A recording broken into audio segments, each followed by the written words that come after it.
Welcome to Coach Taylor's Class Notes, and today we're going to talk about quadratic equations. But before we start talking about quadratic equations, I real quick want to review the types of lines that we know and the types of equations that we know. So the first one that we learned this year was our linear equation, which is y equals mx plus b, which is a straight line with either a positive or a negative slope, and it has a y-intercept. The next set of lines that we learned were exponential,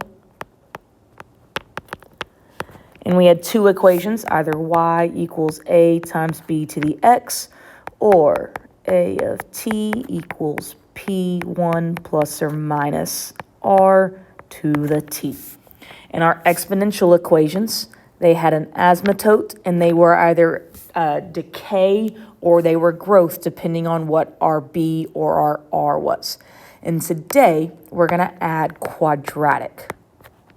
Q-U-D, I can't spell today, Q-U-A-D-R. And our quadratic equations are going to be y equals ax squared plus bx plus c, and they're going to have what we call a parabola. So again, our standard form of a quadratic equation is y equals ax squared plus bx plus c. It's what we call a trinomial. And it's a trinomial with a leading coefficient of 2 or a degree of 2. So our quadratic graphs are going to be in the shape of a parabola. It might look funky and you might say parabola, but it's a parabola. So we in Algebra 1 look at two types of parabolas. Parabolas that go up and down, but when you get to Algebra 2, you're going to look at parabolas that go sideways. And so it's a parabola we tend to think of as a U shape. You can also think about it as a smiley or frowny face. But that's the basic shape that we're looking at. So what I want us to do real quick is I want you guys to very, very quickly open up Desmos. I'm going to open up my Desmos 2. We're going to go slide over and then go back to note. So the really cool thing about parabolas and quadratics is they're super easy to graph, and Desmos tells us a lot of information really quickly. So I'm going to graph y equals x squared plus 2x minus 5. And so we've got a nice little parabola here. So what I want you to do is I want you to just kind of jot down what this parabola looks like. And so what we notice is, I'm going to move this to the other side, give myself a little bit more room.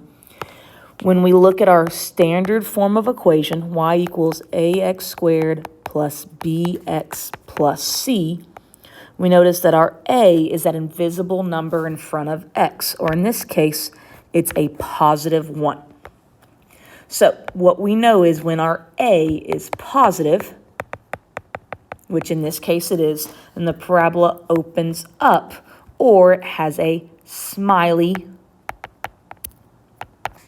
/ happy face. When things are positive and things are going good, we tend to smile, we tend to be happy, and so that's what we know about our parabola. If we look at this next one and we graph this next one at Desmos, negative x squared plus 3x plus 3x, not y, x plus 7. Ooh, I forgot my y equals. And that's what's really cool about these is we don't always have to have the y equals. And so let's jot this one down real quick. It's going down. And if we again look at our equation, y equals ax squared plus bx plus c, we notice here that our a term is negative. And when our a term is negative, the parabola opens down or has a frowny, F-R-O-W-N, frowny face or a sad face. Because when things are going bad, negative things are happening, we get sad, we get frowny. And so that's just kind of a real quick, easy way to help us remember that. So next the next thing that we need to know is that we've got some key features that we want to talk about. First, I want to talk about our positive graphs. So if our A is positive, we know it's a minimum graph. So if we have a positive A, it equals minimum. And what that means is that the very bottom of our graph is as low as it will go, which is why it's a minimum. The other thing that we know is if our A is negative, then it's going to be a maximum graph, which means our vertex is the highest point that it's going to be, and it's only going to go down from there. All right, so when we talk about axis of symmetry, our axis of symmetry is a line that divides the parabola in half. So, and where that line is always going to be our vertex. So we're always going to find what we call our vertex, and wherever our vertex is, that's going to be our axis of symmetry. Also, we said it's a line, so we always have to write it as an equation. And so our line is always going to be the equation of x equals. So here we need to find our vertex, which is our lowest point because this one is a minimum graph.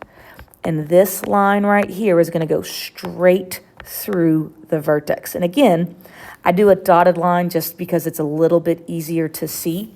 This is what we call our axis of symmetry. It's really long to write out, so sometimes you'll see it abbreviated as AOS, and it's always going to be x equals, and in this case, where it crosses the x-axis is 1. So our axis of symmetry is 1. All right, so I just used this word vertex. So what in the world is a vertex? So the vertex is going to be the very top or bottom of our parabola. So in this case, our vertex is the very, very bottom. And any time that we have a vertex, we're going to name it as a point, x, comma, y. So on this graph, our vertex, we always use the x-axis first, which is 1, and then we use the y-axis next, which is -4. So that is our vertex. And again, this is the equation that we're using. And so we already talked a little bit about max or min. So y equals ax squared plus bx plus c. So we're looking at that a term. We're also looking, is it frowny or is it smiley? So if it's smiley, we know it's going to be a minimum graph. So again, real quick, if a equals positive, then it is a maximum vertex. Vertex equals minimum. If a equals negative, vertex equals maximum. And because this one is positive, we know this is going to be a minimum graph because that A is positive. All right, we're never, ever, ever going to forget about domain and range. So real quick, I'm just going to kind of erase the graph to make it a whole lot easier to see some of this stuff going forward because it's going to get confusing very, very quickly. Make sure you have it down on your notes, and if you need to go back, go back. So domain is always going to be our x value. And for all quadratic equations in Algebra 1, our domain is going to be all real numbers. And remember, what that means is, it's a bad spelling day, guys, sorry, is that I have arrows at the end of my line, so it's just going to keep going across the x-axis forever because those arrows tell me forever. So it's going to be any number we can think of, it's going to be part of the domain. Now our range, if our domain is our x, our range is our y.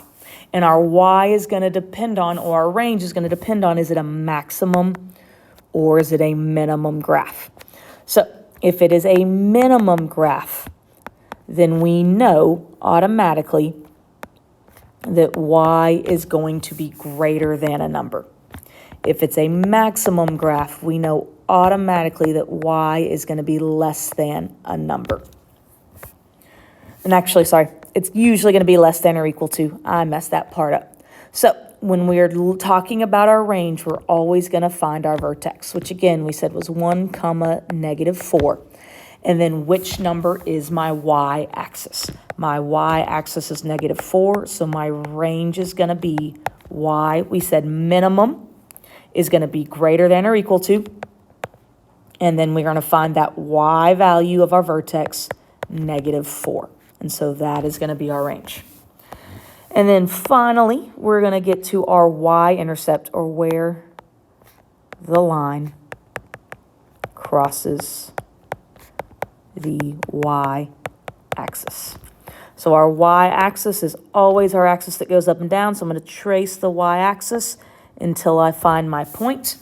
And so my y-intercept is going to be, we always name it as x, y. And so we know that our x value is 0 and our y value is -3. So that's our y-intercept. We also, real quick, I'm going to talk to you about, I don't have this on here, but I want you to add it. We have our x-intercepts. We sometimes call them solutions. We sometimes call them roots. And we sometimes call them, I always forget the other one. X-intercepts, solutions, roots, zeros.